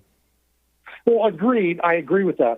But the solution is the only hope is to build a barrier in my opinion, with mines, increase the border patrol, and then deport. And again, I'm not against mines. I'm not against. Yeah, I'm okay. I'm not going to worry about a bleeding heart liberal who hates white people anyway to say that you're blowing people up. So stop. Now tell that person to go to where. You're focused on is blowing people is mines at the border too violent for people. That's not what I'm focused on. I'm telling you strategically that who's going to build that. Our enemies are within. The U.S. government. And I've kind of explained that a few times already. So I think you understand me, Mark. And I appreciate your call. It's been interesting, man. Anything else you want to say before I move the wheels? Yeah, I would recommend, if you have time on your agenda, to watch, if you could, on YouTube, it's called Patient Zero. And I think you'll find it very, very interesting. Johnny Law and Order, under his banner, or whatever you want to call it, he has a profile. Anyway, I won't say anything more. Patient Zero. Watch it, Mark. And you'll like it. Thank you, sir. Thanks, Nick. Take care, Mark. Moving the wheels. I zoned out there at the end. My apologies. I don't know what that is. I zoned out at the end. It was reading the chat. I didn't realize what he was saying about some Patient Zero. I don't know what he was saying about that, but I was reading the chat here because Jason wears a bonnet. Says, Nick, you sound a little weak on this. But what are you misunderstanding here? How are you not seeing that I'm not talking about? I think blowing up people is just too squeamish or too mean. No, I don't think that at all. I'm just saying it's about whether it's justified yet, and also it's also about if the people who want something like this are they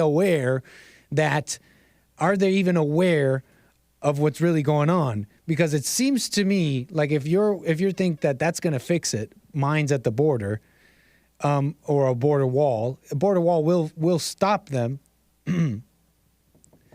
My point being, you think that that's your only enemy, the people coming over, and they're wrong for what they're doing, but they're being brought over. There's a little bit more to the story. Okay, there's moving parts here, and one of those is they're being incentivized by the people here, by the enemies we have here.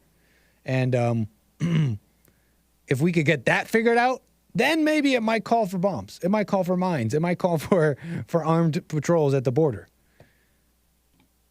But let's get that correct. Let's get that all correct, because we got liars here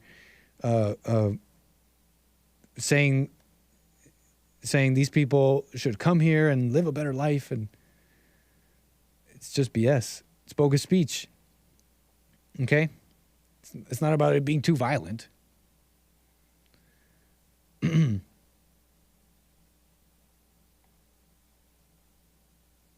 I find turrets and sentries quite cozy. In fact, I find them quite cozy. I like the idea of armed sentries. Makes me feel safe and cozy. All right, y'all. That's the show. I do appreciate you joining me today. That was fun. Join me tomorrow, Thursday, for more American Anchor, baby. We got more show to get to. Got plenty of stuff to talk about. There's plenty of things here. That and your calls and everything else. And, of course, Friday we'll be taking another flight. Where should we go? Where should we go? What type of flight should we... Where should we go? And it's long overdue. Right on, Salisbury steak sweater. What's up, Lord Bibby? Just getting here. Well, goodbye. Nice. All right, y'all. That's the show. I do appreciate it. I very much enjoyed doing it. I hope you enjoyed listening. I will catch you guys tomorrow for more American Anchor Baby, right? Oh, let me move that, remove that, and let me just say goodbye. Take care, y'all. Bye.